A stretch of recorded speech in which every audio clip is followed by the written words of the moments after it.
हाँ जी, good morning. क्या हाल चाल? बैठिए बैठिए। चलिए सब सभी लोग क्लास नोट्स निकाल लें।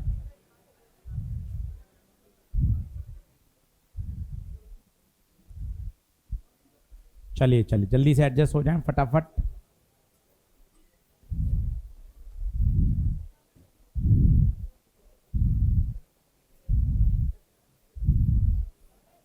ऑनलाइन वाले सभी बच्चों को गुड मॉर्निंग। क्या हाल चाल?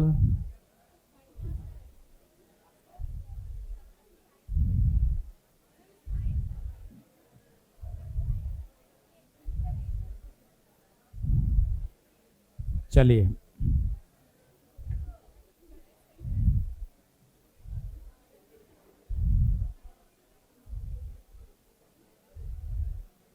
करें, शुरू करें। जल्दी से सेट हो जाइए। चलो, तो हमने अभी तक केवल स्नेल्स लॉ के बारे में पढ़ा। ये सीखा जब लाइट एक मीडियम से दूसरे मीडियम में जाती है तो उसकी फ्रीक्वेंसी चेंज नहीं होती। अच्छा, कलर भी नहीं बदलता क्योंकि कलर का संबंध किससे है? फ्रीक्वेंसी से। अच्छा, स्पीड बदल जाती है, वेवलेंथ बदल जाती है, कलर नहीं बदलेगा, फ्रीक्वेंसी नहीं बदलेगी, स्पीड बदल जाएगी, वेवलेंथ बदल जाएगी। और बेसिक क्या सीखा? स्नेल लॉ लगाना। क्या ये बात ओके है क्या?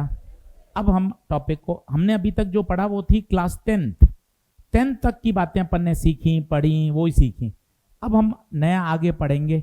आज से टॉपिक आगे बढ़ेगा। हैंग डालिए, रिफ्रैक्शन थ्रू ग्लास स्लैब।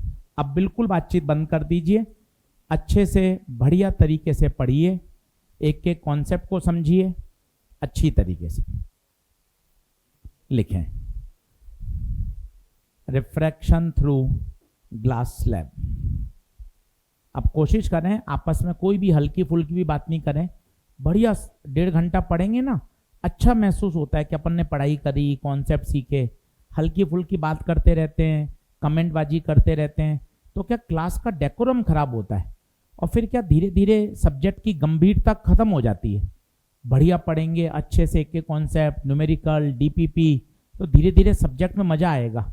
और फिजिक्स नीट एस्पिरेंट्स के लिए सबसे स्ट्राइकिंग सब्जेक्ट है भाई, इसको बहुत अच्छा करना कंपलसरी है। चलिए सबसे पहले ग्लास स्लैब बनाते हैं। डायग्राम बनाइए।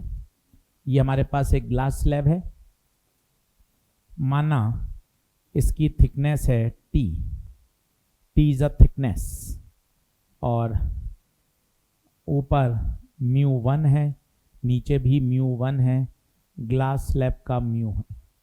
इसे बोलते हैं होमोजीनियस मीडियम।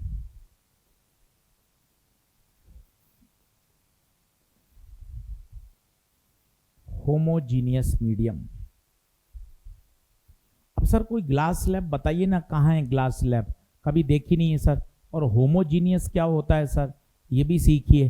तो मैं आपको एक बार फील कराता हूँ कि ग्लास स्लैब है क्या, होता क्या है जो अपन पढ़ रहे हैं।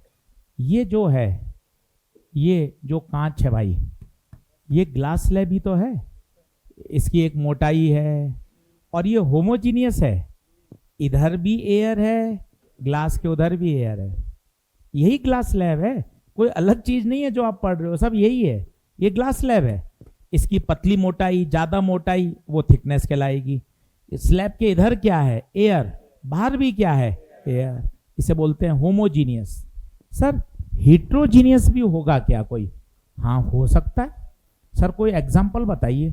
सर वो ना एक्वेरियम की सर बात करो। सर वो मछली, घर पे एक एक्वेरियम होता है, शोरूम में होता है, सर उसमें सोचो बाउंड्री किसकी है? ग्लास की। सर बाहर है एयर, अंदर है पानी। सर वो होमोजीनियस नहीं है। सर जैसे कोई और, सर मान लो कांच की बोतल होती, तो कांच की बोतल इमेजिन करो, बाहर है एयर, अंदर क्या है? पानी, बीच में ग्लास, तो कैसा मीडियम हो गया? हेट्रोजीनियस। ये हम क्या पढ़ रहे हैं? ये जो मैंने आपको खिड़की का कांच दिखाया वो कैसा था? होमोजीनियस। अंदर भी एयर, बाहर भी। क्या बात ओके है? अब आराम से डायग्राम बनाइए, साथ साथ बनाने की कोशिश करिए। ये लाइट आई, कितने एंगल पे आई? आई।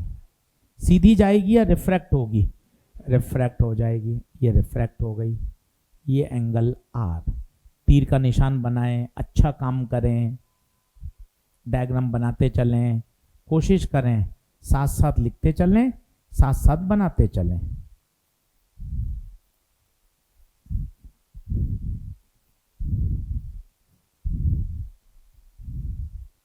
सही बात है। और देखिए मजे की बात, क्या यहाँ सीधी निकलेगी क्या? ना, एक बार रिफ्रैक्शन और होगा, फिर नॉर्मल खींचा। अब यहाँ थोड़ी सी मैथ्स है, उस मैथ्स को देखिए। ये आर तो ये भी आर होगा, ऑल्टरनेट एंगल। और फिर बाहर निकल गए थोड़ा सा, ये एंगल मान लिया ई, एंगल ऑफ इमरजेंस। कोई डायग्राम बनाने को नहीं आएगा, पर भाई फिजिक्स इसके बिना आएगी भी नहीं। तो सर कितनी बार रिफ्रैक्शन हुआ बताइए? 2 बार, एयर से ग्लास और ग्लास से एयर। सर ये आर तो ये भी आर, इसे बोलते हैं ऑल्टरनेट एंगल। अब मैं क्या करना चाहता हूं बच्चे, यहां स्नेल लॉ लगाना चाहता हूं।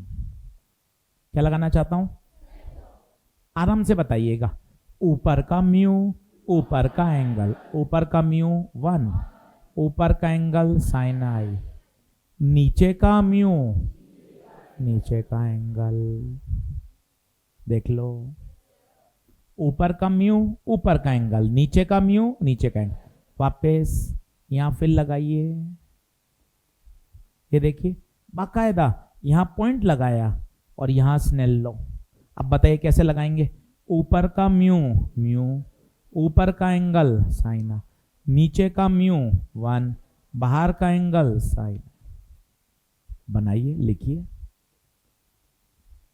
कितनी बार स्नेल लॉ? 2 बार। खुद करिए।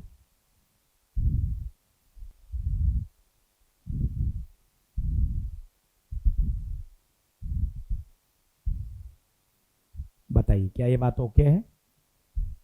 अब दोनों इक्वेशन को चेक करिए, क्या दोनों के आरएचएस एक जैसे हैं? क्या चेक करो, दोनों इक्वेशन के आरएचएस एक जैसे हैं, तो दोनों के एलएचएस भी एक बराबर होंगे। एलएचएस को बराबर कर दो, इक्वेट। तो बताइए 1 sign I equal to 1 sign E. दोनों इक्वेशन के आरएचएस बराबर हैं, तो दोनों के एलएचएस को भी बराबर कर दिया। बताइए 1 से 1 कैंसिल, साइन आई बराबर, साइन से साइन रवाना, आई बराबर ई। भाई साहब आई ई के बराबर आ गया। इसका मतलब आप समझे कि अगर ग्लास स्लैब होमोजीनियस मीडियम में है तो लाइट जितने एंगल पर एंटर करती है उतने ही एंगल पे निकलती है। एक डायग्राम बना रहा हूं जिससे आपको फीलिंग आएगी। ये देखिए, लाइट आई कितने पर? 30 पर। और भाई साहब जाएगी भी कितने पर? भाई साहब जाएगी भी। इसका मतलब ग्लास स्लैब की औकात नहीं है कि वो लाइट को क्या कर दे? बैंड। 30 पर आ रही है, 30 पे जा रही है, 30 पर आएगी, 30 पे जाएगी। ग्लास स्लैब बैंड नहीं करता, पर एक नई चीज करता है जिसे बोलते हैं शिफ्ट। क्या बोलते हैं? वो देखना मजा आएगा। फोटो बनाता हूं, डायग्राम देखना मजा आएगा। अगर स्लैब नहीं होती तो ये लाइट सीधी जाती, पर ये क्या हो गई? शिफ्ट। बेंड नहीं हुई, शिफ्ट हुई। और ये जितना शिफ्ट होती है इस दूरी को बोलते हैं लेटरल शिफ्ट। क्या बोलते हैं? एक बार और फोटो बनाता हूं चेक करना, घबराना मत, वापस इसी में। और शब्द बोलिए, अगर स्लैब नहीं होता तो ये लाइट बिल्कुल सीधी जाती, सीधी से मुड़ी नहीं है, शिफ्ट हुई है। ये दूरी, इस दूरी को बोलते हैं लेटरल शिफ्ट। मैं आपको चल के बताता हूं जिससे आपको फील आए। देखना, मैं लाइट हूं, मैं जा रहा हूं दरवाजे की तरफ, ये देखिए, अगर मैं ऐसे मुड़ जाऊं, ये क्या है, बेंड। बेंड नहीं हो रहा, क्या हो रहा है, शिफ्ट हो रहा है। वापस देखना, मैं जा रहा हूं कंप्यूटर की तरफ, दीवार की तरफ, देखना मैं लाइट रहे हूं, ये जा रहा हूं इस तरह से, क्या हुआ, शिफ्ट। बेंड नहीं हुआ, शिफ्ट। वापस देखिए, पोडियम की तरफ जाना है मुझे, पोडियम की तरफ, मैं लाइट रहे हूं, देखिए पोडियम की तरफ, अब बताइए, शिफ्ट। बेंड नहीं हुआ, क्या हुआ, shift. And this is called lateral shift, this is called, जिसका सिंबल क्या है, डेल्टा, और इसका फॉर्मूला होता है t by cos r sine i minus r. अभी 3 बार रिसेंटली जेई मेन में पूछा गया है, नीट में तो नहीं आया है, पर अपन को फॉर्मूला याद होना चाहिए। T by cos r sine i minus r, t by cos r sine i minus r, t by cos r sine i minus are.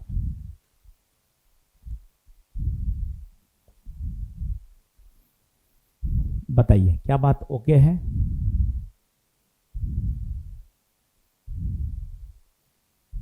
अब एक एक टर्म के साथ दोस्ती करें तब मजा है।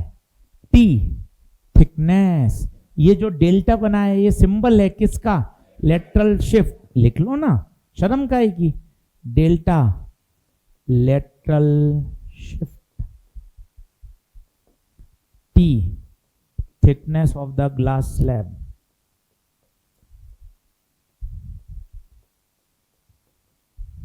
I angle of incidence,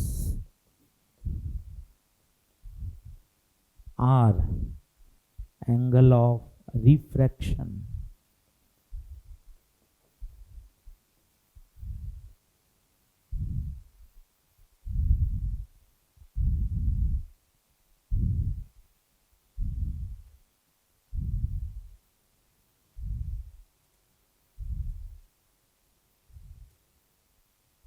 बताइए होमोजीनियस की फील आ रही है? होमोजीनियस बताइए क्या होगा, दोनों तरफ मीडियम से। एक एक बात समझिए तसल्ली से, कोई जल्दबाजी नहीं है, आराम से सीखिए।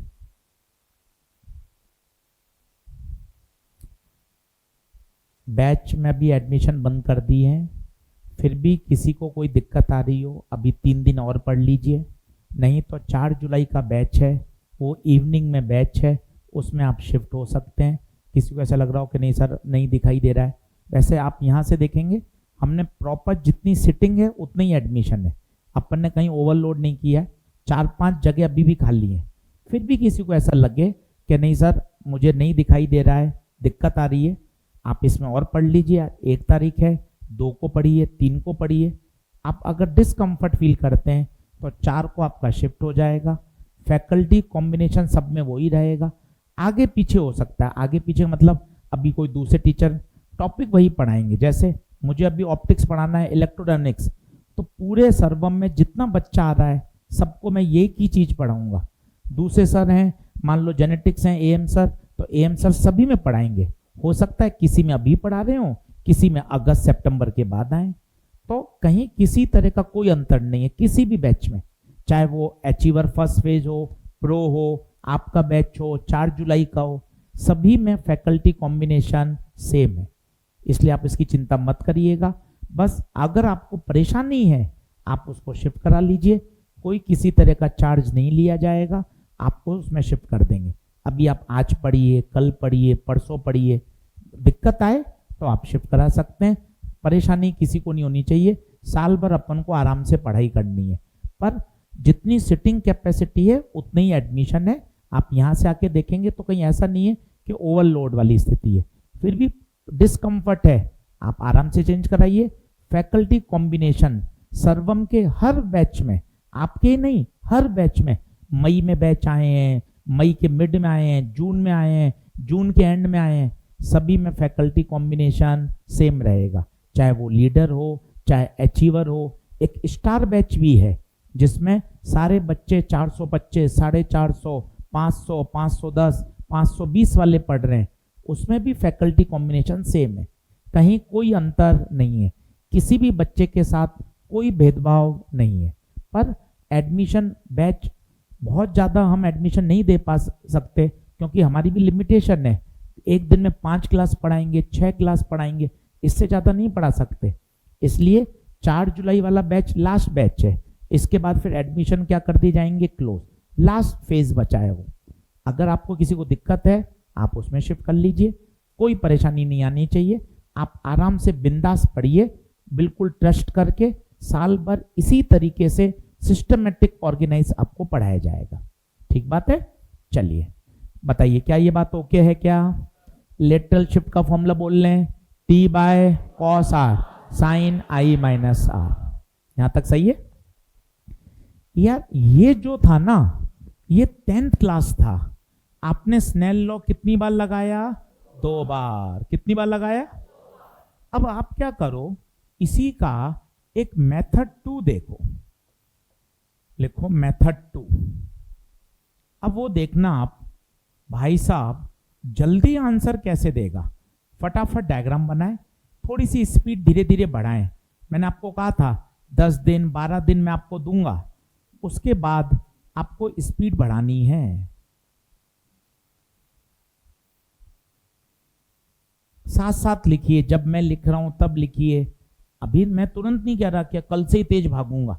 8 दिन 10 दिन 12 दिन 15 दिन, आप एक बार हैबिचुअल हो जाएं, समझ जाएं कब हमें लिखना चाहिए, कब हमें पढ़ना है, समझने के लिए कब रुकना है।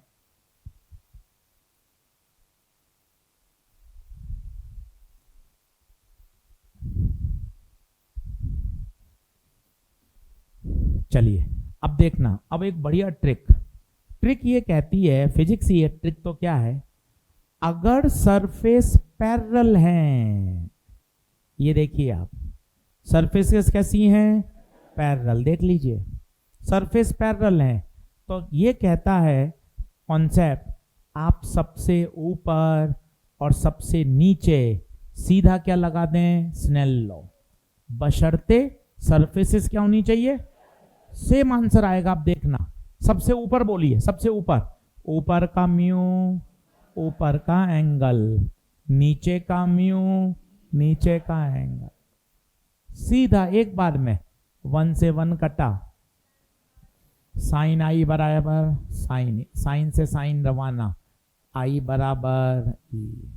ये देखिए, आपको इस वाले में तो 2 बार स्नेल लॉ लगाना पड़ा था भैया, 2 बार की जरूरत ही नहीं।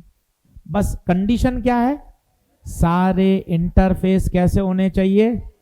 पैरेलल। क्या ग्लास स्लैब में पैरेलल है? हाँ बिल्कुल पैरेलल है, तभी तो ये ऑल्टरनेट एंगल हुआ। तो ध्यान दीजिए, अगर इंटरफेस कैसे होने चाहिए? पैरेलल, तो हम स्नेल लॉ डायरेक्टली ऊपर या नीचे यूज कर सकते हैं। ये बढ़िया ट्रिक है यार। बस अब इस पे 2-3 क्वेश्चन करके देखेंगे, तब ये बात दिमाग में बैठेगी।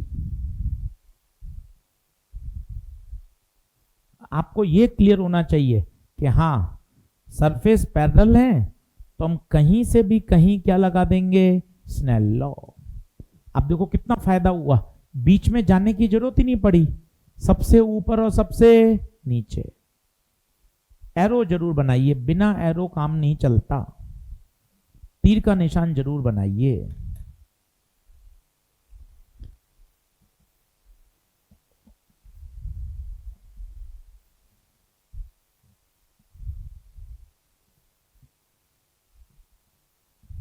बताइए क्या ये ओके है? क्या आगे बढ़ें क्या? चल भाई, अब एक क्वेश्चन लिख, बराबर आ जाओ। अच्छा, ये बात मैं फिर बोल रहा हूं 3 बार। अगर सरफेसेस पैरेलल हैं तो आप कहीं से भी कहीं स्नेल लॉ अप्लाई, बशर्ते all surfaces must be parallel to each other. क्या बात ओके है? चलिए क्वेश्चन लिखेंगे।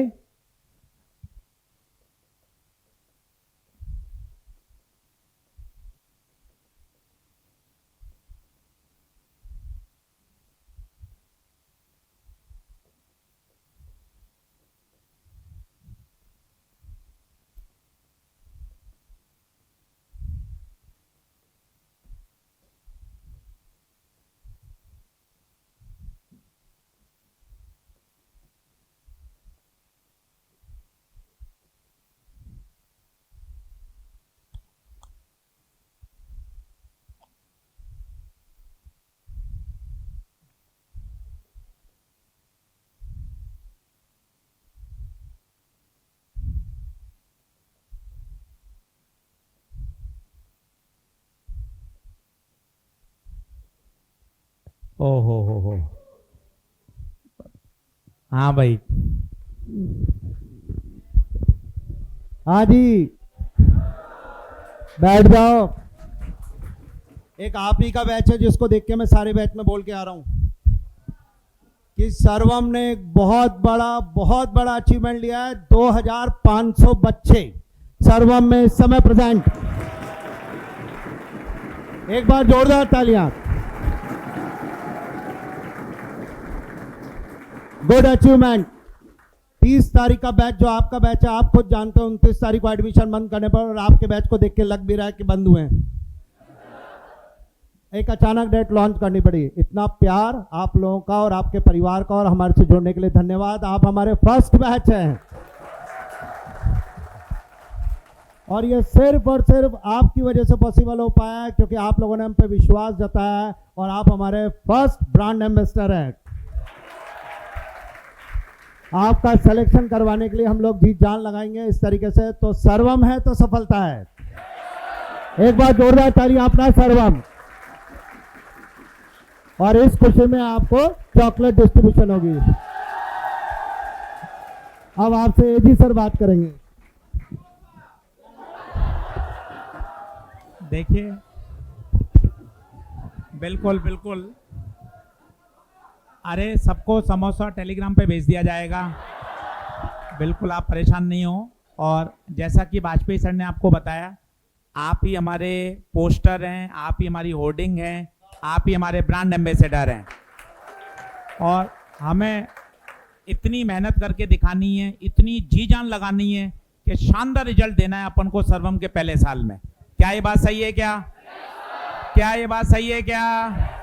बहुत बढ़िया। सभी लोग चॉकलेट का आनंद लें और ऑनलाइन वाले बच्चे भी। हाँ, अभी कोई खोलेगा नहीं और ना खाएगा, सिर्फ हाथ में लेंगे। हाँ, एक फोटो होगी पहले। एक फोटो होगी आपके साथ। ऑनलाइन वाले बच्चों को पीडीएफ भेजी जाएगी चॉकलेट की। तो कईयों ने हार्ड कॉपी वाला भी लिया है। चलिए, सभी ऑनलाइन वाले बच्चों को भी बहुत बहुत बधाई है भाई। जल्दी से एक चॉकलेट हाथ में आ जाए सबके, फिर एक बढ़िया मुस्कुराते फोटोग्राफ, और फिर एक बार सब बोलेंगे सर्वम है तो, सर्वम है तो अपना सर्वम। क्या बोलना है? अपना सर्वम। ये बात। चलिए देखिए,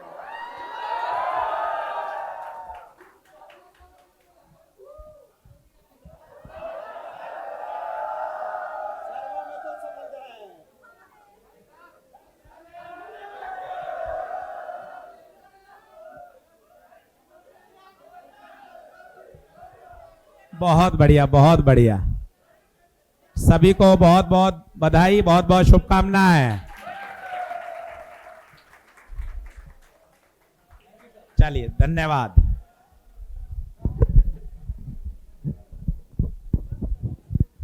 बिल्कुल समोसा आएगा सबके पास, अभी चिंता नहीं करें।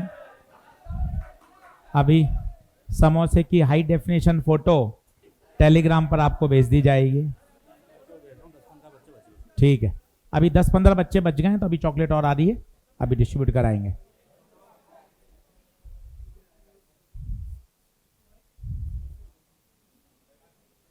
भैया 2 ले लोगे तो पेट खराब हो जाएगा, ध्यान रखना।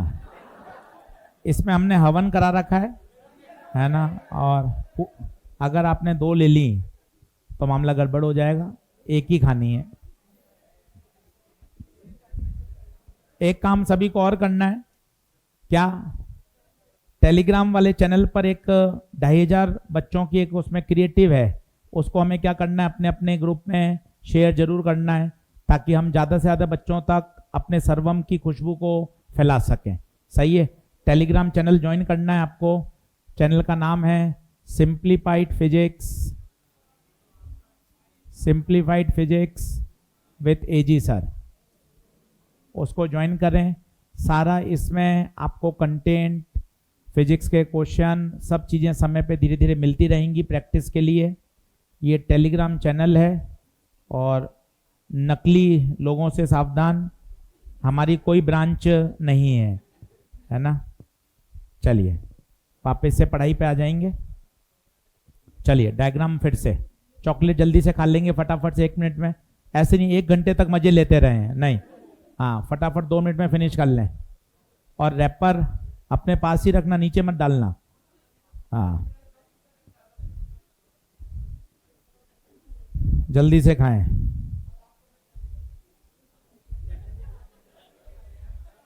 ₹10 का फोन पे कैशबैक भी है भाई इस पे, हाँ लिखा हुआ है साथ में, देखो फोन पे कैशबैक। तो रैपर को घर पे संभाल के रख जाना।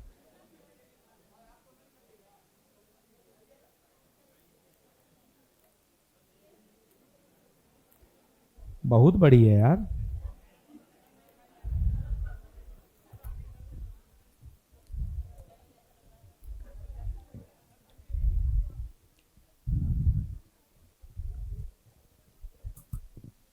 खानी है अभी? जल्दी से खा लें फटाफट।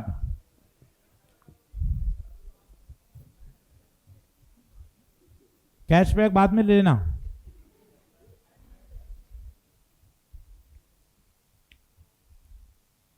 अब देखो कितना बढ़िया सवाल है। इसमें इतने सारे रिफ्रैक्टिव इंडेक्स दे रखे हैं बच्चों, मजे की बात है, इनका कोई यूज। अगर सरफेस कैसी है, पैरेलल, तो आप सीधा क्या लगा सकते हैं, स्नेल लॉ। कहां कहां लगाओगे बताओ, कहां कहां? एक तो इसकी जानकारी दे रखी है, और किसमें पूछी है, √2 में। तो स्नेल लॉ कहां कहां बताइए, सबसे ऊपर और √2 वाले में। सर ये आपने काट क्यों दिए, गलत है क्या? इनका कोई यूज।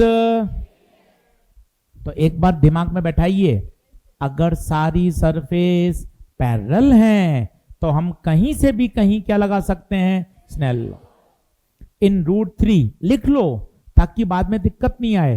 √3, 1.6, 1.5, इनका सॉल्व करते समय कोई यूज नहीं है, कोई यूज नहीं है। चलिए अब क्या करें, स्नेल लॉ लगा लें। कहां कहां लगाएं, सबसे ऊपर 1 sin 45, फिर √2 वाले में आ जाएं, √2 sin 30। साइन एंगल पूछा है R। चलिए sin 45 कितना, 1/√2। √2 नीचे आ जाएगा, √2 इंटू √2, 1/2। और बताइए 1/2 कब होता है? ये टेबल याद होनी चाहिए साइन की हमेशा। साइन, क्योंकि स्नेल लॉ में साइन ही आ रहा है। अब बार बार तू परेशान क्यों होता है, एक बार टेबल अच्छे से याद कर ले। Sine 0 0, sine 30 1/2, sine 45 sine 60, sine 90,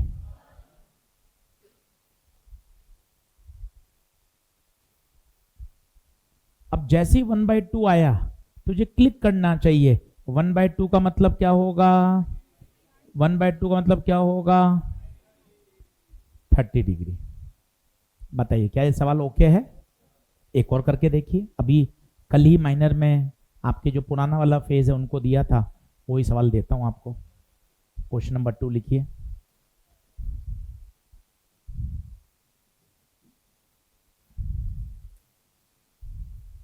note कर लिया ये? वो बात बोलिए लाइन दिमाग में, आपसी बातचीत बंद करिए। जितना फोकस करेंगे ना क्लास में तो मैक्सिमम बात तो यहीं समझ में आ जाएगी। घर पे जाके सीधा डीपीपी कर सकते हैं, सीधा मॉड्यूल सॉल्व कर सकते हैं। क्या कॉन्सेप्ट क्या है? अगर सरफेसेस पैरेलल हैं तो आप कहीं से भी कहीं स्नेल लॉ को अप्लाई कर सकते हैं। क्लियर है? चलिए अब मैं बताता हूं आपको। अगला देखिए, ये अभी पेपर में दिया था कल ही, डायग्राम बना लीजिए। ये आईआईटी का पुराना क्वेश्चन है।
बहुत प्यारा सवाल है, एक लाइन का सॉल्यूशन। मजे की बात यह है, बस सही चमकना चाहिए।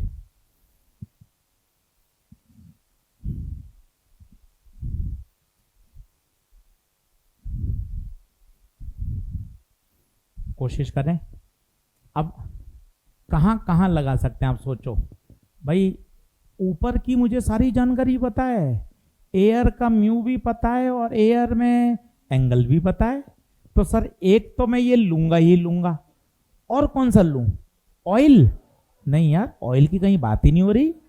वाटर? नहीं यार। एनजी पूछा है, ग्लास। इन बीच का कोई यूज नहीं है। लगाओ स्नेल लॉ, डर हटाओ स्नेल लॉ का। कहीं से भी कहीं स्नेल लॉ लगा सकते हैं, बशर्ते surfaces must be parallel. Online वाले बच्चे भी आंसर टाइप कर सकते हैं भाई। एक बार थम्स अप करके बताएं, ऑडियो वीडियो क्लियर है, बोर्ड दिखाई दे रहा है, आवाज एकदम क्लियर आ रही है क्या ऐप में? एक बार जल्दी से बताइए, थम्स अप कर दीजिए, मैं चैट देख रहा हूं। एक बार थम्स अप करके बताइए चैट में। First option. चलिए अब बताइए कहां लगाएं? ग्लास और सीधा एयर। बोलिए, चिल्लाइए। ग्लास का म्यू, ग्लास में एंगल, ऊपर का म्यू, ऊपर का एंगल। गुप्ता सर कहां कहां लगाया आपने? मैंने लगाया ग्लास में और एयर में। किस किस में लगा दिया बताइए? ग्लास में और एयर। यस और नो? चलिए हो गया सॉल्व। एन जी साइन आई 1, साइन 90 1। तो बताइए साइन आई बराबर 1/NG। 1/ng। अच्छा ng पूछा था क्या? ओके ओके, ng निकाल लो। तो ng कितना? 1/sin i।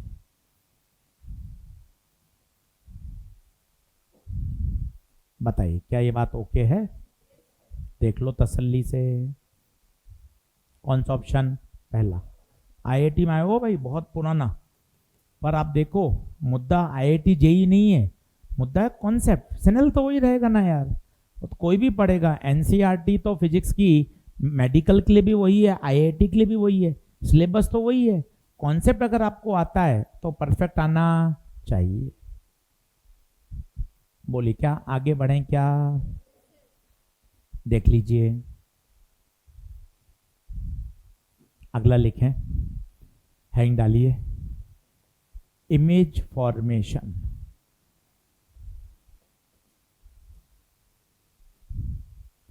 Image formation.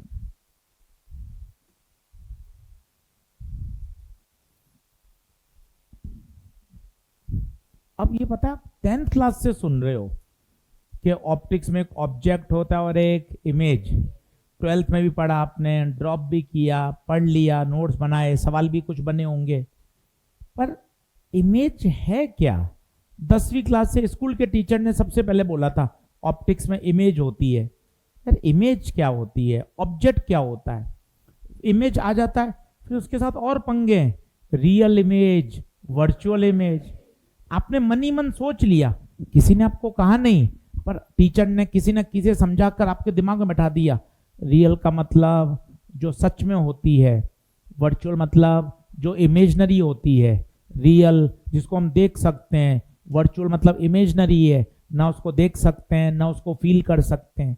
ये सब बेकार की डेफिनेशन है, इसमें कोई सच्चाई नहीं है। आज मैं आपको आधा घंटा यही सिखाऊंगा, क्योंकि हमारे 1 महीना काम आएगा। इमेज, पूरी ऑप्टिक्स में इमेज क्या है, इमेज के बारे में बात करना जरूरी है। तो मैं बिल्कुल 10th क्लास से धीरे धीरे कॉन्सेप्ट सिखाता हूं। आप बोर्ड पे देखिए, इधर उधर मत देखिए, बोर्ड पर देखिए। मैं 10वीं से ले चलता हूं आपको। ये भाई साहब कौन है? लेंस। बोर्ड पे देखिए, सिर पकड़ के बैठे रहेंगे कुछ नहीं होगा। बोर्ड पे देखिए, ये सबसे पहले लेंस। ये रखा आपने कौन? ऑब्जेक्ट। ये क्या रखा? ऑब्जेक्ट। मैं वही डायग्राम बना रहा हूं जो आपने 10th में सब बच्चे ने बना रखे हैं। अब देखना, लाइट आई, ये लाइट इंसिडेंट, ये लाइट इंसिडेंट। आप सभी को पता है ऑप्टिकल सेंटर से जो निकलती है वो सीधी चली जाती है और ये बेंड होगी। जहां ये कटेंगी वहीं तो क्या बनेगी? इमेज। ये ऐसा डायग्राम है जो 10वीं कक्षा में सबने बनाया है। अब मैं इसके बारे में बात करता हूं, आपको मजा आएगा। ये सफेद कलर की रेस का नाम है इंसिडेंट रेस। जब ये लेंस में से गुजरी तो इनका नाम बदल गया। पता है इनका नाम क्या हो गया? Refracted rays. पकड़ना, इनका नाम है इंसिडेंट रेस, जबकि इनका नाम है, क्यों सर रिफ्रैक्टेड क्यों? लेंस में से गुजरने के बाद ये बेंड हो गई, एक फिनोमिना हो गया, इसलिए इनका नाम बदल गया। इनका नाम क्या हो गया? Refracted rays. क्या ये बात ओके है क्या? जहां रिफ्रैक्टेड रे कटी वहीं तो आपने क्या बनाई? इमेज। भाई साहब पहली डेफिनेशन आ रही है, स्वागत करिए। इमेज की definition, point of intersection of refracted rays. Point of intersection of refracted rays, best definition. बाकी सब बेकार है, केवल सही डेफिनेशन यही है, point of intersection of.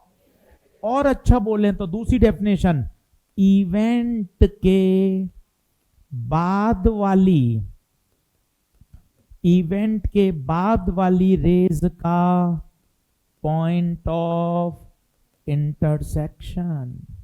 Sir ये क्या लिखा आपने? इवेंट के बाद ये क्या होता है सर? इवेंट क्या है यहां पर? पता है इवेंट कौन सा है? लेंस में से गुजरना, ये क्या है? इवेंट। सर और बताओ कोई इवेंट होते हैं? हाँ होते हैं ना, हवा से पानी में जाना इवेंट है, रिफ्रैक्शन हो गया। और बताओ सर, मिरर से टकरा के लौटना रिफ्लेक्शन, ये भी क्या है? एक इवेंट है। प्रिज्म से गुजरना क्या है? इवेंट। तो इवेंट के बाद पता है, इवेंट से पहले तो वो इंसिडेंट रे होती हैं, इवेंट के बाद उनका नाम बदल जाता है और वो क्या कहलाती हैं? रिफ्रैक्टेड। पहली परिभाषा आ गई है, इवेंट के बाद वाली रेज का पॉइंट ऑफ इंटरसेक्शन।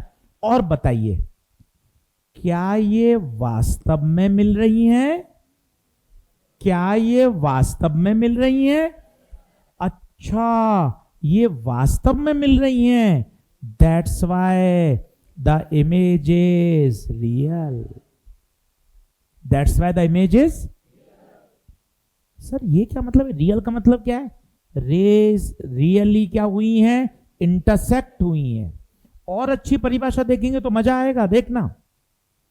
अगर रिफ्रैक्टेड रेज कन्वर्जिंग नेचर की होंगी तो पक्का पक्का इमेज वुड बी। सर थोड़ा ऊपर से जा रहा है सर।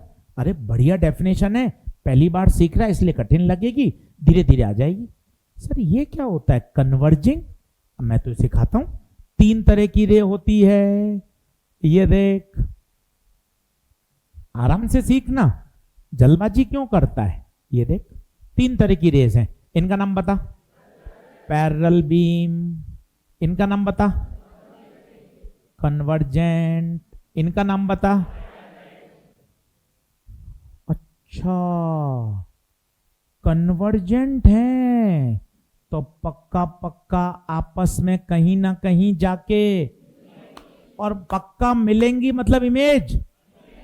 ये देख कितना अच्छा शब्द है, कन्वर्जिंग नेचर है तो इमेज। सर क्या ये कन्वर्ज है क्या? मुझे नहीं पता सर, आप बताओ। बनाता हूं ना मैं, तो खुद देखना। सर आप थोड़ा डार्क करके बनाओ, देख, खुद देख। यहां दूर थी, आगे जाके क्या हो रही हैं? कन्वर्ज। तो भैया 2 डेफिनेशन निकल के आई। पहली डेफिनेशन, इमेज का डिसीजन कौन लेगा? आप लोगे क्या? मैं लूंगा क्या? अपन दोनों नहीं लेंगे। तो इमेज का डिसीजन कौन लेगा?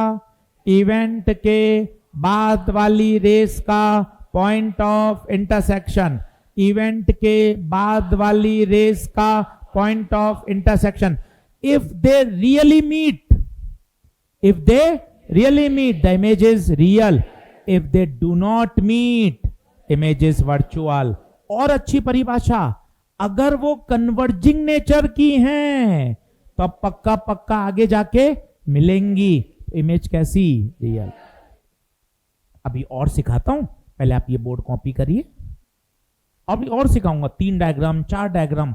जब तक आपके दिमाग में बात बैठ नहीं जाएगी ना, तब तक अपन आगे नहीं बढ़ेंगे।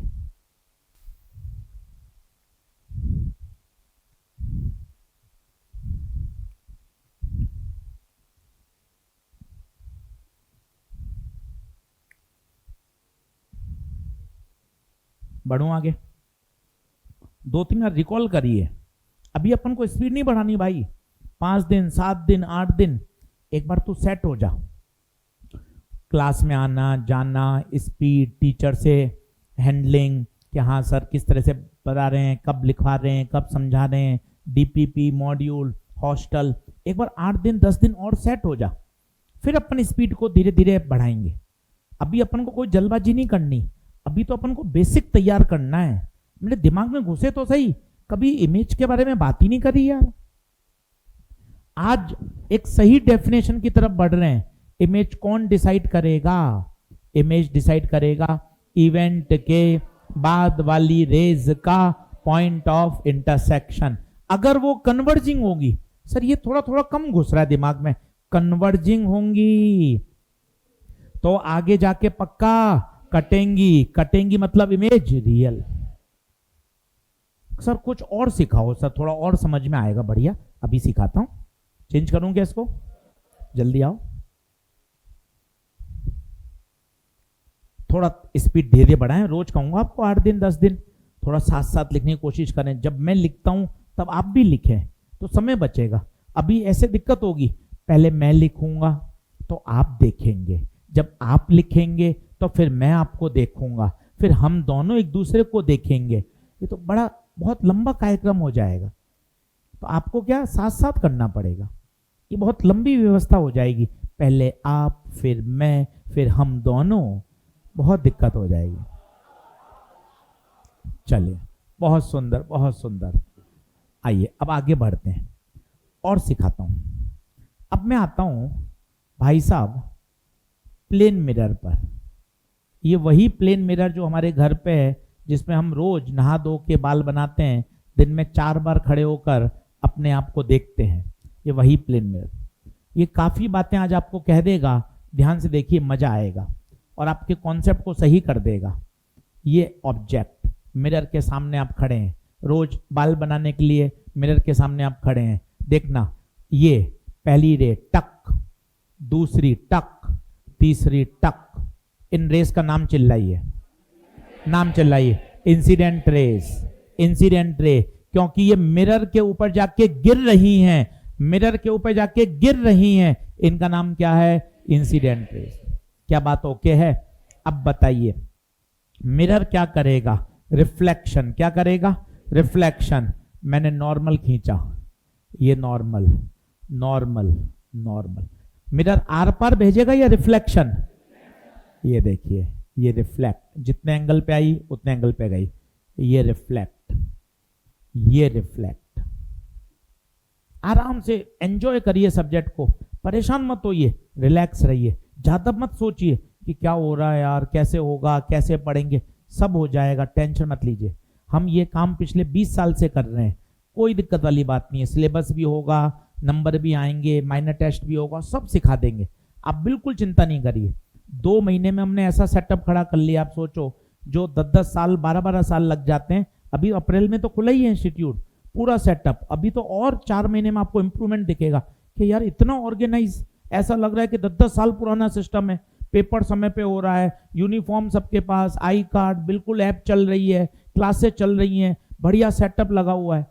इतना तेज गति से हम भी इम्प्रूव कर रहे हैं। अपन भी पढ़ाई करके अपने आप को बहुत तेज गति से इम्प्रूव कर सकते हैं। अब आप बताइए, सफेद कलर की रेस का नाम क्या था? तो ग्रीन कलर। क्या हाँ है क्या? फिर वही परिभाषा सुनना, मजा आएगा। इमेज आप डिसाइड करोगे? नहीं। मैं करूंगा? नहीं। इवेंट के बाद वाली रेज का पॉइंट ऑफ इंटरसेक्शन। जरा सोचिए, ग्रीन कहीं आगे जाके कटेंगी ही, ये ऐसे फैल रही हैं, ये कहीं कटेंगी ही। कहां कटेंगी पता है? पीछे। ये देखिए भाई साहब, कहीं कटेंगी ही नहीं। इसका मतलब इमेज वर्चुअल है। अच्छा सर, वो डेफिनेशन भी सेट हो रही है क्या? सर अभी आपने लास्ट स्लाइड पे लिखवाई थी, अगर इवेंट के बाद वाली रेज, इवेंट के बाद वाली रेज कन्वर्जिंग है तो रियल इमेज, और इवेंट के बाद वाली, खुद उल्टा करिए, अगर डाइवर्जिंग है तो। अब खुद देख के ईमानदारी से बताइए, मैं डार्क कर रहा हूं और आप भी देखिए, ये देखिए, ये इवेंट की बाद वाली रेस, इनका स्वभाव देखिए आप, डाइवर्ज हो रही है या कन्वर्ज? डाइवर्ज। क्या ये कभी असली में मिलेंगी? असली में नहीं। That's why the image is. और अगला सवाल सुन लेंगे तो मजा आ जाएगा एम्स का। क्या वर्चुअल इमेज को देखा जा सकता है? क्या वर्चुअल इमेज को देखा जा सकता है? कैसी बात कर रहे हो सर आप? रोज देखते हैं सर हम मिरर में, कैसी बात कर रहे हो? और भाई, मिरर में जो आप इमेज देखते हो, आज आपको पता चला वो कैसी है। तो पहला सवाल एम्स का भी बनना शुरू हो गया। क्या क्या virtual image can be seen? Answer है यस। आपके मन में जो मिथ था वर्चुअल इमेज नकली होती है, वर्चुअल इमेज इमेजनरी होती है, ये सब बेकार की बातें हैं। आपने जबरदस्ती 10वीं कक्षा में ऐसा अपने दिमाग को समझा लिया। डेफिनेशन से चलिए। डेफिनेशन कहेगी अगर इवेंट के बाद वाली रेज डाइवर्जिंग है तो इमेज वर्चुअल, और कन्वर्जिंग है तो रियल इमेज को भी देखा जा सकता है और वर्चुअल इमेज को भी देखा जा सकता है। दूसरा सवाल, क्या क्या वर्चुअल इमेज को फोटोग्राफ किया जा सकता है? क्या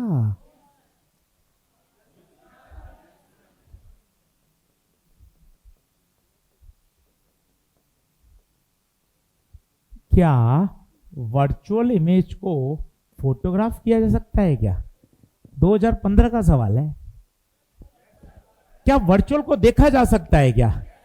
सर ये तो सर मान गया सर, मैं सर रोज बाल बनाता हूं सर, रोज देखता हूं सर। वो कौन सी इमेज है? वर्चुअल। क्या फोटोग्राफ कर सकते हैं क्या? 2015 में जब ये सवाल आया था तब उन बच्चों के लिए कठिन हो सकता है, पर आपकी जनरेशन के लिए कठिन नहीं हो सकता।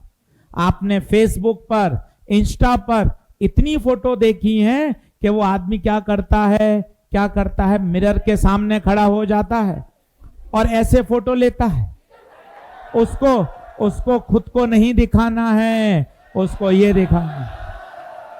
उसको फोटो से मतलब नहीं है, उसको मिरर से भी मतलब नहीं है। आपने देखा होगा मिरर के सामने खड़े होकर ऐसे खींचते हैं, देखा आपने ऐसे। आप बताइए क्या फोटोग्राफ की इमेज की फोटोग्राफ ले सकते हैं क्या? आज आप घर पे कर लीजिएगा कोशिश। आप मिरर के सामने खड़े होइए, अपने दोस्त को बोलिएगा कैमरे से मिरर की फोटो लेनी है, कैमरे से। बताइए आपकी फोटो आएगी या नहीं आएगी? आएगी। कितना बढ़िया सवाल। क्या वर्चुअल इमेज को देखा जा सकता है? यस। क्या वर्चुअल इमेज की फोटोग्राफ ली जा सकती है? यस। तो दिमाग से हटा दीजिए कि वर्चुअल कुछ इमेजनरी होता है, सिर्फ डेफिनेशन पे खेलिए। डेफिनेशन क्या होती है?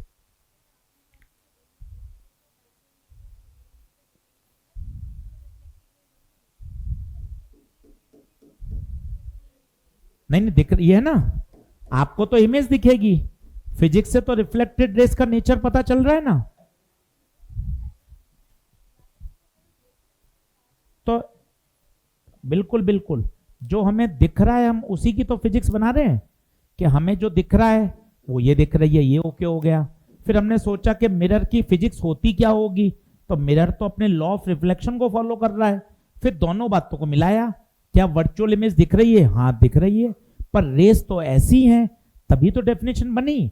अगर रेस डाइवर्जिंग है तो इमेज कैसी बनाती है? वर्चुअल, तभी तो बनेगी। ये फिजिक्स है। वर्चुअल इमेज का देखना प्रैक्टिकल है। दोनों बातों को डिफाइन करके एक डेफिनेशन बना दी। क्या बात सही है? तो हमें क्या दिखाई देता है, रियल या वर्चुअल? हमें रियल इमेज भी दिखेगी और वर्चुअल। प्लेन मिरर में कैसी बनती है? वर्चुअल।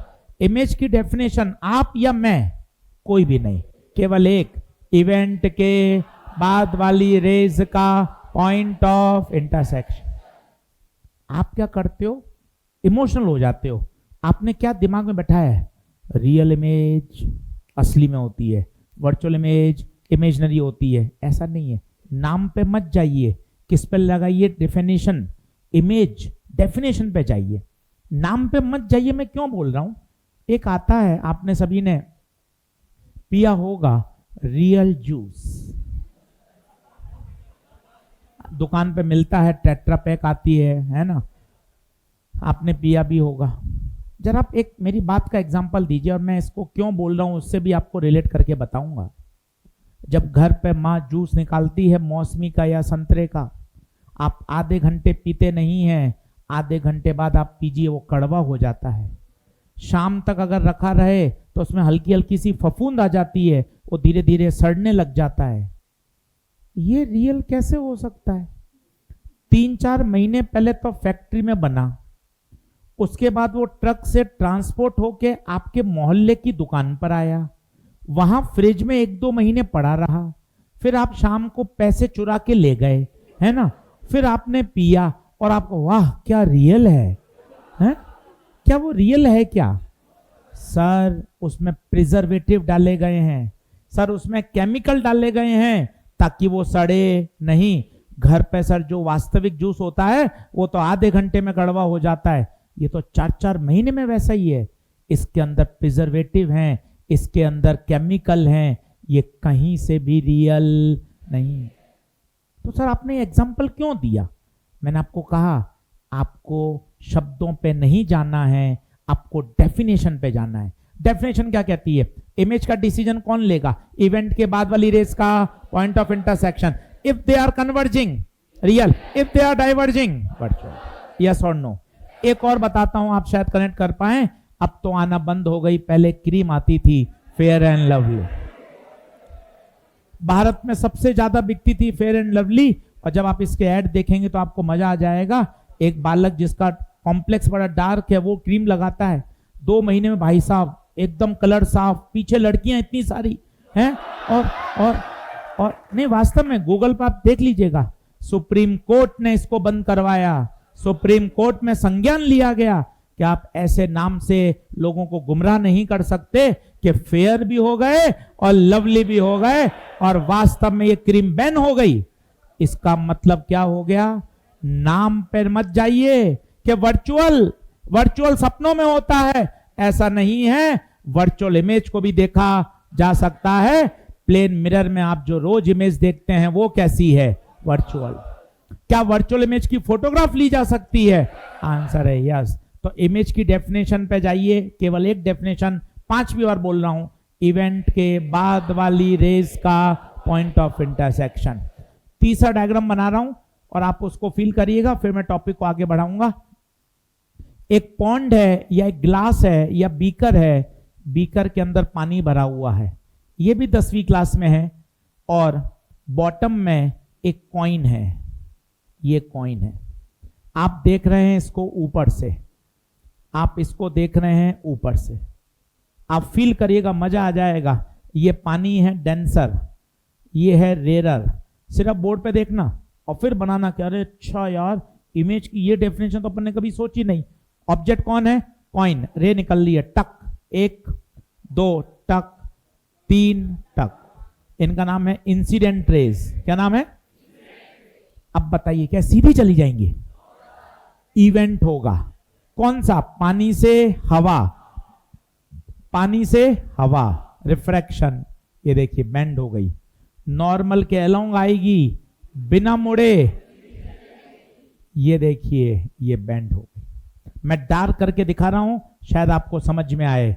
ये बताइए रिफ्रैक्टेड रे, ये बताइए रिफ्रैक्टेड रे, ये बताइए।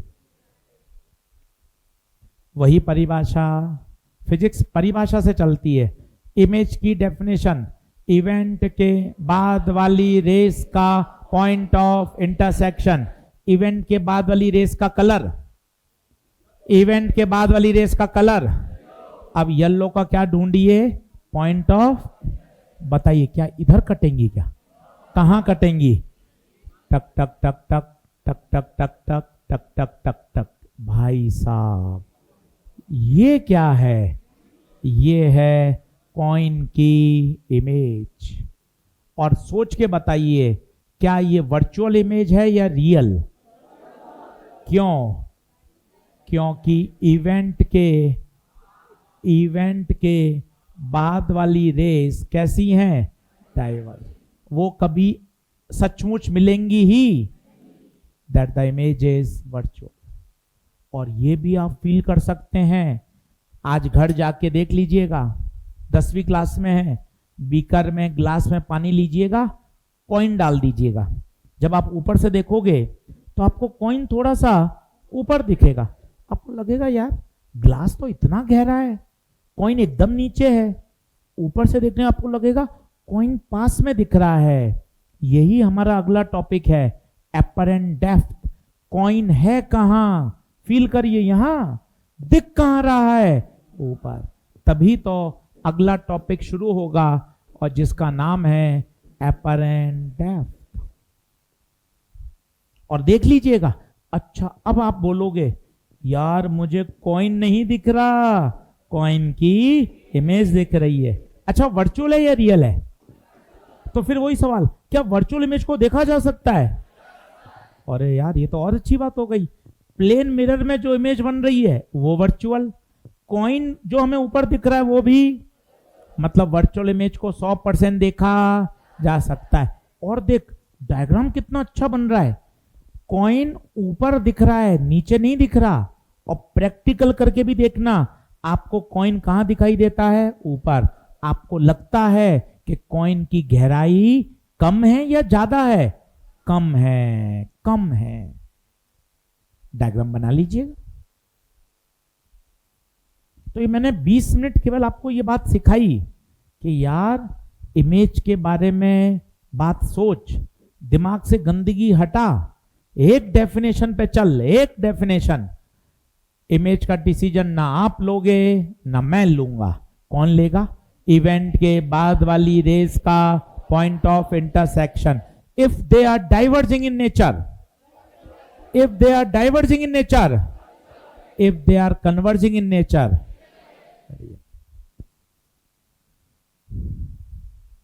बताइए क्या ये बात ओके है?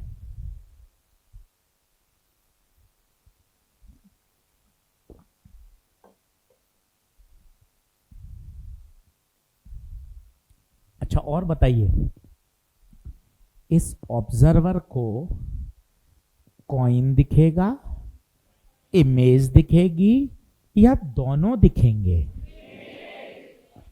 केवल इमेज।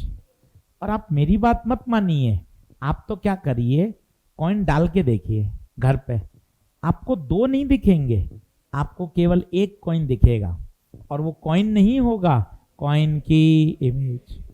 इसलिए कहा जाता है, अगला जो सेंटेंस है वो बहुत तगड़ा है और काफी आपके प्रश्न सॉल्व कराएगा। वो देखिए, वो देखिए, ये पॉन्ड, तालाब, तालाब के अंदर मछली, ऊपर चिड़िया, चिड़िया है हवा में। अगला सेंटेंस सुनिएगा और वो काफी प्रश्नों को सॉल्व करेगा।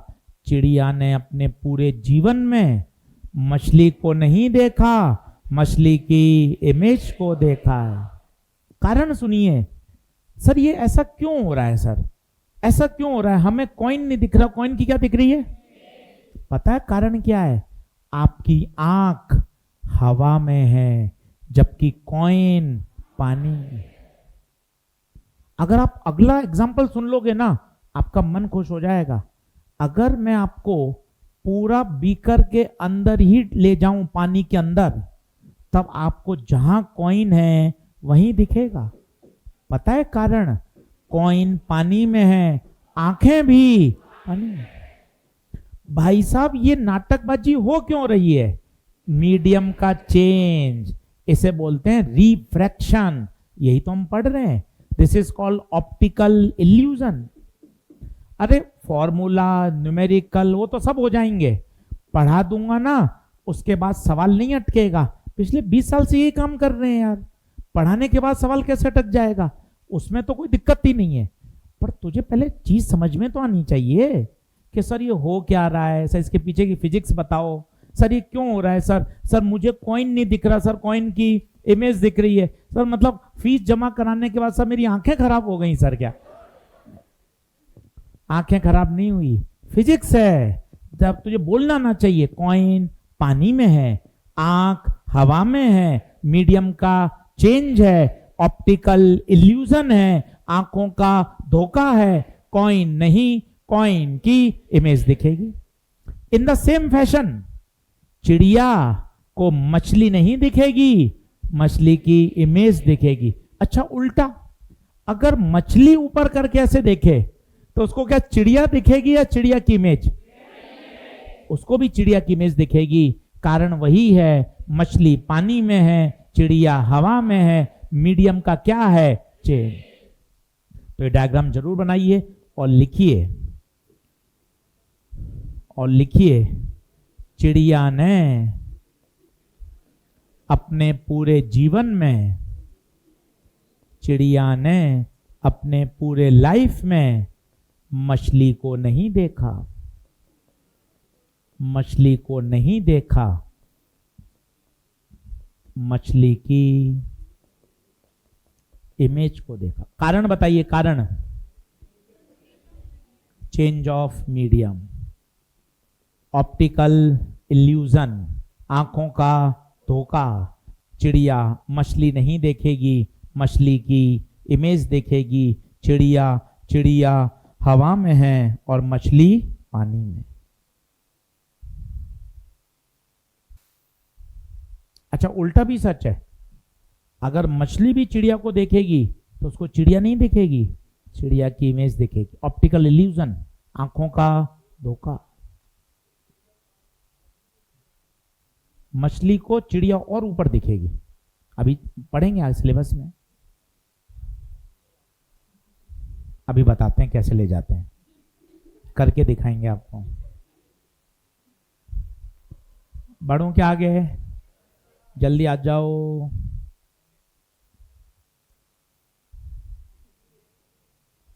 संभालिएगा, संभालिएगा अपने आप को। चलें आगे बढ़ें।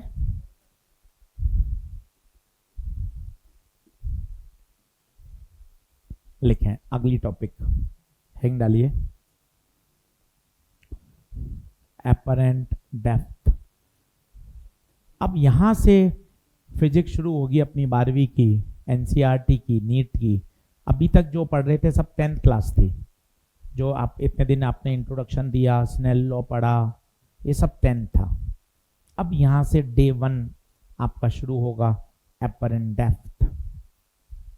इसमें केस 1 लिखिए, ऑब्जेक्ट डेंसर में है एंड ऑब्जर्वर रेरर में है।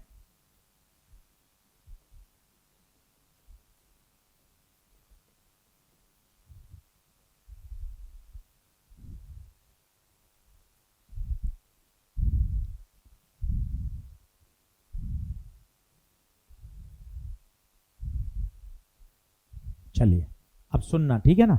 आपसी गप्पों से फिजिक्स बहुत ऊपर है, गप्पें कभी खत्म नहीं होगी। आपको रोज कंट्रोल करना पड़ेगा कि यार मैं गप्पों में नहीं उलझूं, मैं क्लास बहुत मन से अटेंड करूं। हम जितनी भी मजाक है ना, हम खुद ही कर लेते हैं, खुद ही हंसा देंगे आपको, चिंता मत करो। पूरी 1.5 घंटा फिजिक्स पढ़ा देंगे ना, 10 दिन में आपके बाल कम हो जाएंगे, है ना? तो हमें पता है, हम तो इतने साल से दिन भर पढ़ाते हैं, रोज 12-12 घंटे फिजिक्स पढ़ाते हैं, इतने साल से पढ़ा रहे हैं। हमें सब पता है कि कब चीज़ों को सही करना है, कब समझाना है, कब नोट्स लिखाना है, कब किस तरह से चीज़ों को समझाना है। आप साथ साथ चलते जाओ। आप अपनी बीच में बातें जोड़ दोगे ना, सब मामला गड़बड़ हो जाएगा। आपको बस जैसे जैसे करते जा रहे हैं ना, कब होमवर्क दिया, कब डीपीपी दी, कब मॉड्यूल दिया, आपको साथ साथ करते चलना है। चलो पहला केस बताइए, ऑब्जेक्ट किस में? डेंसर में, और ऑब्जर्वर कहाँ है?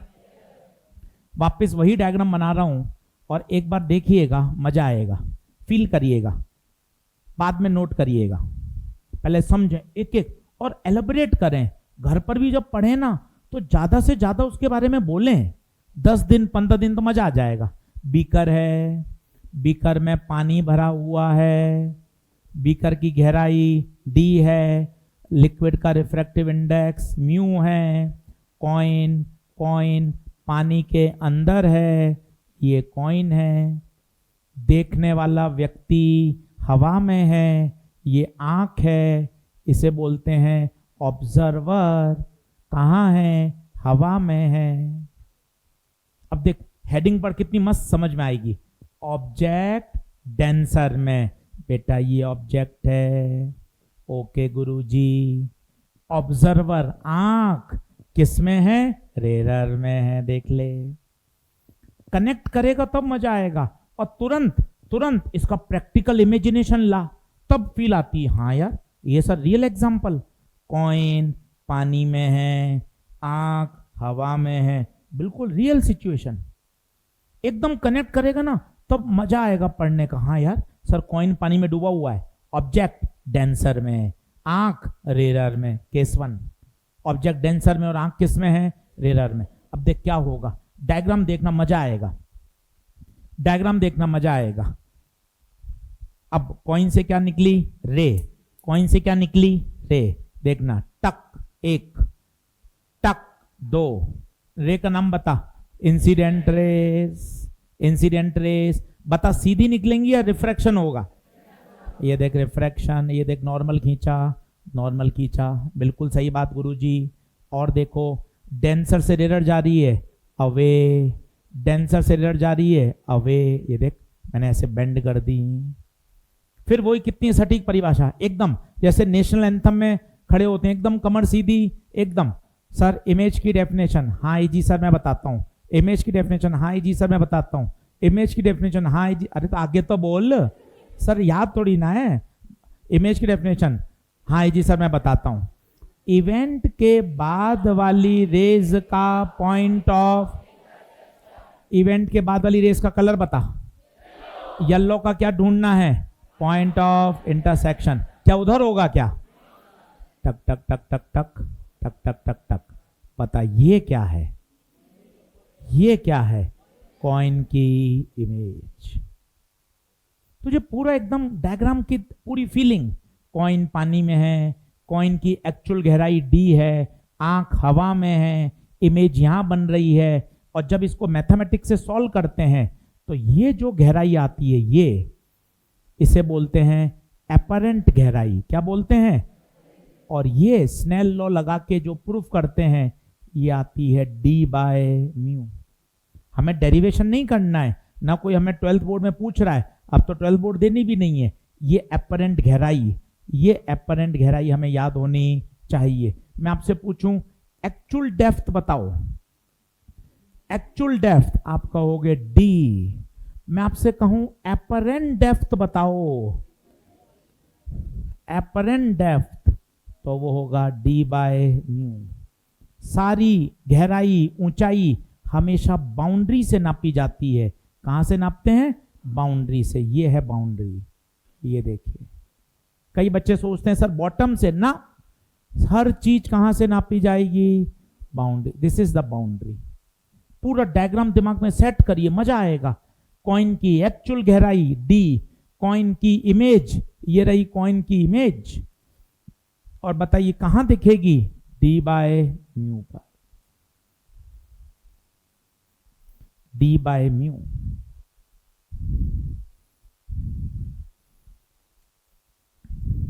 पूरा बोलिए। कॉइन पानी में है, आंख हवा में है। एक बार ऑनलाइन वाले बच्चे थम्स अप करें, डायग्राम वगैरह सब दिख रहा है क्या? एक बार थम्स अप करो, चैट बॉक्स में बताओ आवाज वगैरह सब बढ़िया है। Testing testing, hello mic check, hello, very good very good, बहुत बढ़िया। सब अपने रोल नंबर में को हटा के अपने नाम से सेव कर लो, ताकि नाम भी आता जाए। सबके नाम बोल सकता हूं, है ना? नाम सेव कर लो, ताकि क्या होगा, नाम से बोल के बात कर सकते हैं। अभी रोल नंबर आ रहा है। बहुत बढ़िया बहुत बढ़िया, चलिए चलिए, बहुत बहुत बढ़िया। बिल्कुल बिल्कुल। Online test schedule, test schedule जैसे ही ऑफलाइन का आएगा आपका भी आ जाएगा, आप चिंता नहीं करें। ठीक है, आपका ऐप पर होगा, इन सब का यहाँ ऑफलाइन होगा। पेपर सेम आएगा, सेम डेट को होगा, सेम टाइम पर होगा। सिलेबस वगैरह सब आ जाएगा, आप चिंता नहीं करें। ठीक है,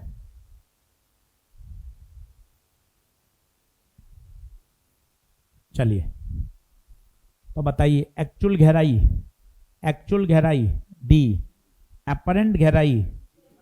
बायोलॉजी का मॉड्यूल नंबर 5 आ गया है। अभी छुट्टी के समय स्टोर से ले लें, रिसेप्शन एरिया में स्टोर है, वहां से बायोलॉजी का मॉड्यूल नंबर 5 आ चुका है। चलिए, क्या ये बात ओके है? अच्छा, आपको डी बाय म्यू नहीं याद करना, आपको पूरा याद करना है, जितना एलोबरेट कर सको।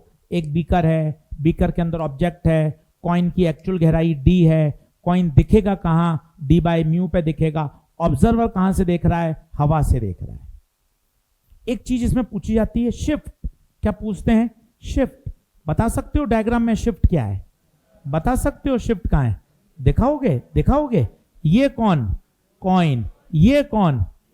ये क्या है? शिफ्ट है। यहां दिख यहां रहा है, इतना ऊपर खिसक गया, दिस इज कॉल्ड शिफ्ट। और शिफ्ट का फॉर्मूला होता है actual depth minus apparent depth. Actual बताइए D, apparent D by shift, D common ले लें, 1 माइनस 1 बाय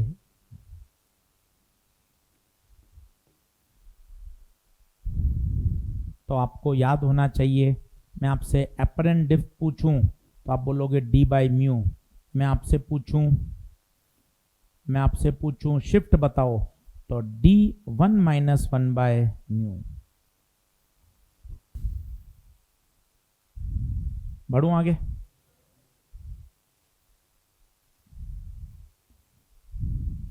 अब मैं आपको अलग अलग सिचुएशन बताता हूं।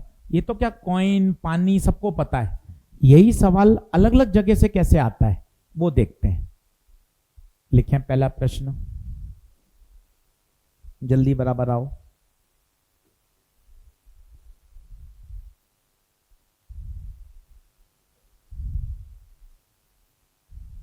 Find out the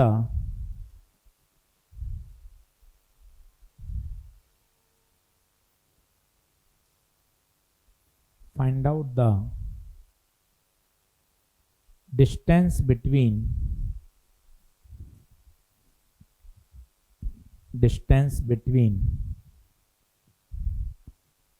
fish and its image. Find out the distance between fish and its image.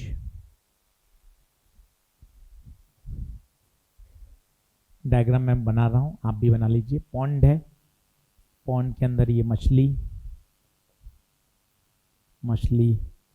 16 metre पर है, पानी भरा हुआ है।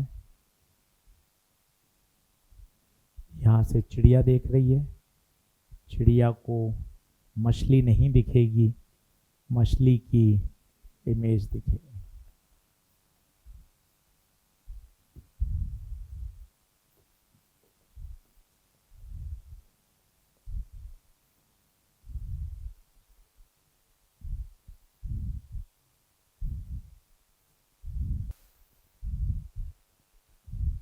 अब सॉल्यूशन मत करो, अभी तो 15-20 सवाल सीखो।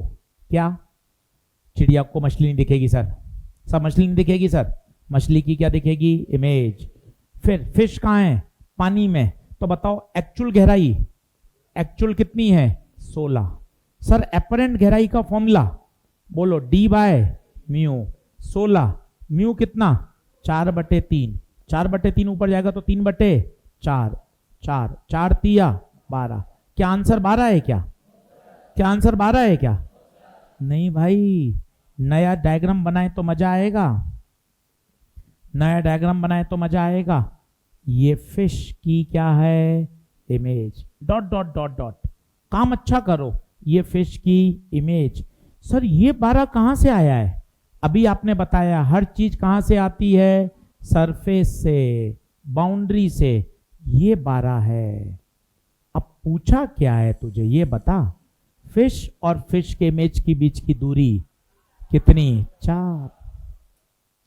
कई बच्चे कहते हैं सर क्या मैं शिफ्ट का फॉर्मूला लगा दूं? यस लगा सकते हो, और नहीं तो ऐसे फील करो और एलैबोरेट करो। एलैबोरेट, फिश 16 पर है, फिश की इमेज 12 पर है। आपको पूछा गया है फिश और इमेज के बीच की दूरी, distance between fish and its image. बताइए 16 माइनस 12।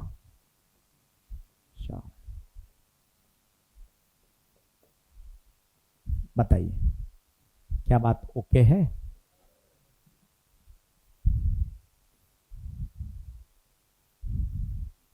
क्लियर है भाई? अगले लेक्चर से होमवर्क देना शुरू कर दूंगा, ठीक है? इतना आप पढ़ के आइए, अच्छे से तैयारी करिए, फिर इसके आगे अपन होमवर्क शुरू करेंगे। चलिए सभी बच्चों का बहुत बहुत धन्यवाद।